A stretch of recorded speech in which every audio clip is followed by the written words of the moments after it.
j'espère que vous allez tous bien. Donc on se retrouve de façon officielle dans la dernière vidéo que je filme de cette rentrée littéraire. Je pars demain en Corée. Ce ne sera pas la dernière qui sera en ligne parce que j'en ai tourné 2 sur 5 coups de cœur de la rentrée littéraire et 5 coups de cœur en premier roman de la rentrée littéraire qui seront en ligne après celle-ci. Mais là c'est officiellement la dernière que je filme avec 2 titres de littérature française.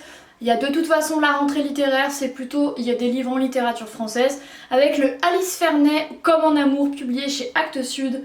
Et il y a Paillettes il y a Pauline Liétard publié chez Charleston. C'est le premier livre que je lis aux éditions Charleston de cette rentrée littéraire. J'en ai un autre qui m'attend mais que je lirai sûrement fin d'année. Donc ça évidemment ce n'est pas la couverture officielle. Il y a bien écrit en gros épreuve non corrigée, donc forcément c'est pas très joli, mais la couverture officielle, vous le verrez, est bien plus jolie. Donc voilà, 2 livres pas très longs, un que j'ai reçu, donc que j'avais fait vraiment envie de lire, et celui-ci qui n'était pas très long, et je me suis arrangée vraiment, genre je l'ai fini hier, et je pars demain. Donc c'est plutôt bien fichu, et il avait l'air assez cool. Alors, on commence avec le Alice Fernet. Le Alice Fernet, c'est la première fois que je lis un titre de l'autrice. Apparemment elle écrit bien, elle est assez encensée, du coup j'avais vraiment hâte de découvrir celui-ci dont j'ai demandé le service de presse que Actes Sud m'a gentiment fait parvenir. Du coup j'avais vraiment envie de le lire et de vous en parler avant de partir. J'ai beaucoup aimé ce roman qui est l'histoire d'une amitié sur plusieurs années, une amitié alors comme en amour avec ses hauts ses bas entre Cyril et Marianne. Alors Marianne elle est mariée, elle a 3 enfants et elle est créatrice de sacs. Son activité fonctionne plutôt bien, elle vend bien, en plus il y a des sacs un petit peu haut de gamme. Et Cyril, il est photographe, un petit peu rédacteur, etc.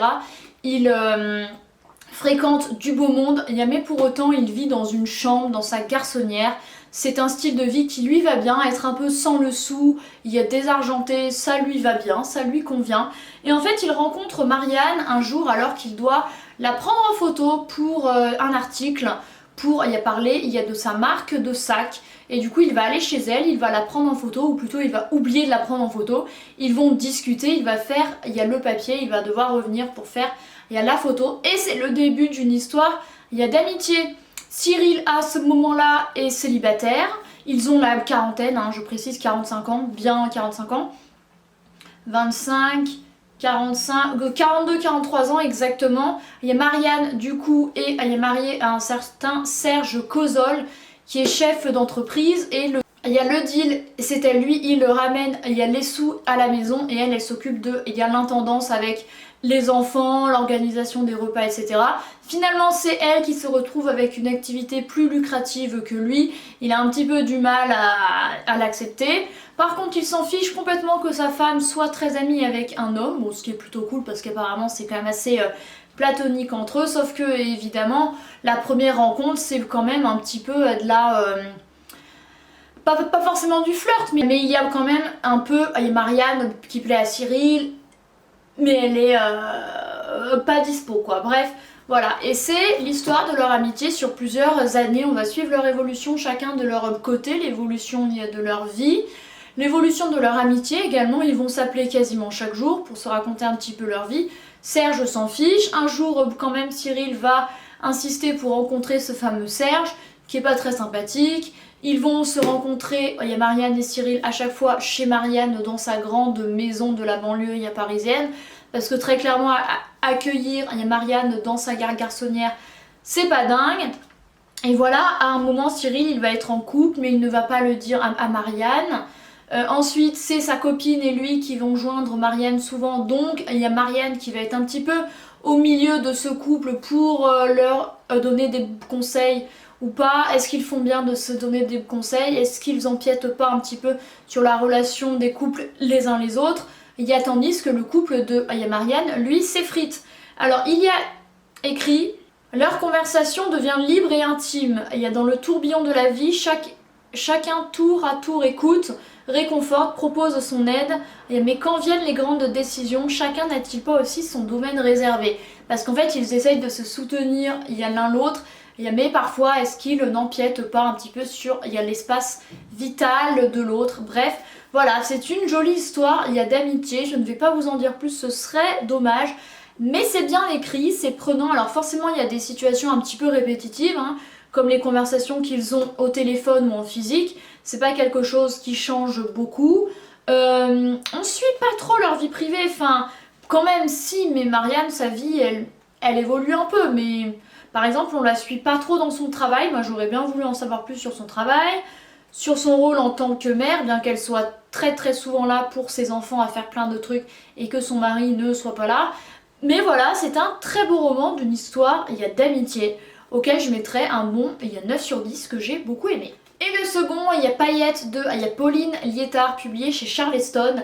C'est l'histoire d'une relation entre une mère et sa fille. Alors Coco qui s'appelle Corinne, qui se fait appeler Coco, c'est un petit peu l'archétype de la cagole. Alors ce livre m'a vite fait penser, il y a la bonne mère il y a Mathilda Di Matteo, parce qu'on retrouve un petit peu ce duo, il y a mère-fille avec la mère un peu cagole, blonde, il y a peroxydée, un petit peu refaite, très voyante, et la fille au contraire bien plus discrète. Alors on va dire que les similarités s'arrêtent là, parce que Coco dans ce roman, elle est pire que Véro dans La Bonne Mère, on va dire. Elle a élevé du coup sa fille de 13 ans, Kalindra, seule. On l'apprendra comment ensuite. Elle s'est un petit peu embrouillée avec ses parents qui jugent énormément ses choix de vie. Elle vit dans un... Il y a T2 à Paris avec vue sur il y a Tour Eiffel, elle en est très fière. Sauf qu'elle vit avec sa fille dans un à peine 30 mètres carrés. Elles n'ont qu'une seule chambre. Du coup, Kalindra a sa chambre et elle dort au salon. C'est une femme vraiment obnubilée par son apparence, qui n'hésite pas à faire des prêts à la consommation pour se refaire les seins, le visage, alors qu'elles n'ont pas d'argent. Elle est aide-soignante, donc c'est un travail qui ne rapporte, il n'y a pas beaucoup. Et voilà, elle n'hésite pas à faire des dépenses complètement irraisonnées alors que c'est un peu compliqué financièrement avec sa fille. Elle s'est refait faire le visage, les seins, elle est vraiment obnubilée par le maquillage, elle veut vraiment choper des hommes mariés et riches. Enfin bref, c'est une femme dans la cinquantaine qui est très égoïste, très immature, très focus sur elle-même, alors que sa fille, 13 ans, Kalindra, devient un petit peu la mère de sa propre mère. C'est une enfant très mature au contraire de sa mère, avec la tête sur les épaules, qui est bien au courant de sa situation pas simple dans laquelle elle vit, dans un tout petit appart. Elle rentre souvent le soir, sa mère n'est pas là, elle a découché sans la prévenir, elle doit faire les courses à sa place. Enfin bref, elle devient vraiment la personne responsable du foyer, donc c'est quand même assez dur. Et puis surtout, elle vit sans père, et ça c'est quelque chose qui la mine, et elle va découvrir des secrets par rapport à ça, et elle va fomenter un coup avec sa copine, Domiti, qui elle au contraire vit dans une famille avec 6 frères et sœurs. Il y a 250 mètres carrés, entouré, il y a d'argenterie, mais en fait c'est une famille, désargentée, une famille à particules avec le deuil, etc. Sauf qu'en fait ils sont pauvres, donc deux familles en apparence opposées qui finalement ne le sont pas tant que ça, où il y a vraiment les apparences qui comptent. Et du coup avec cette Domiti, elles vont fomenter un coup pour se faire, il y a des sous pour aller au Portugal, pour que ça rapproche le Kalindra de la quête de son père. Voilà, le Kalindra qui est très bon élève, qui ramène des très bonnes notes, qui étudie dans un institut privé parce que sa mère, elle veut faire genre. Vraiment, c'est vraiment sur les apparences pour Coco, qui n'hésite pas à aller quémander des sous à ses parents pour payer ses opérations. Enfin, des trucs quand même assez fous. Elle ramène plein de mecs à la maison. Enfin, c'est pas très stable pour sa fille. Mais voilà, c'est une jolie histoire, émouvante, drôle, qui m'a encore fait une fois penser à la bonne mère, un peu ce duo mère-fille copine, plutôt que vraiment ce rapport de mère et de fille quoi. Donc voilà, un bon roman que je peux vous conseiller de lire, que j'ai beaucoup aimé, que j'ai lu assez rapidement, mais qui était vraiment prenant, et il y a écrit, je ne le savais même pas, un premier roman à l'écriture percutante et drôle, portée par un duo mère-fille flamboyant. Voilà, il y a plein de répliques très drôles, la façon dont parle Kalindra, c'est très drôle. Le fait qu'elle soit vraiment consciente de sa situation difficile, de la façon dont elle vit, de l'égoïsme de sa mère. C'est assez drôle, ça rajoute vraiment cette dimension drôle-ci, mais également on a de l'empathie pour elle parce qu'elle n'a pas une adolescence normale si on peut dire. Mais voilà, et Paillettes de Pauline Liétard chez Charleston que j'ai également beaucoup aimé. Auquel je mettrais un 8,5 sur 10 facile. Bon écoutez, c'en est tout pour cette vidéo de 2 nouveaux titres de la rentrée littéraire que j'ai lus tout début septembre. J'espère que cette vidéo vous a plu. C'est du coup les 2 derniers titres de façon officielle de la rentrée littéraire dont je vous parle.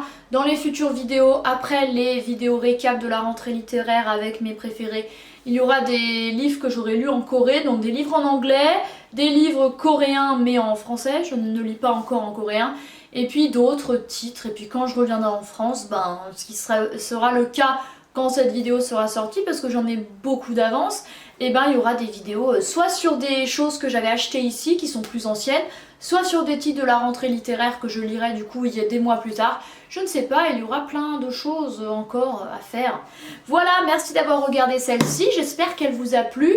N'hésitez pas à me le dire dans les commentaires, à mettre un pouce en l'air et à vous abonner si cette vidéo vous a plu. Et moi je vous retrouve très bientôt dans une autre. Bye!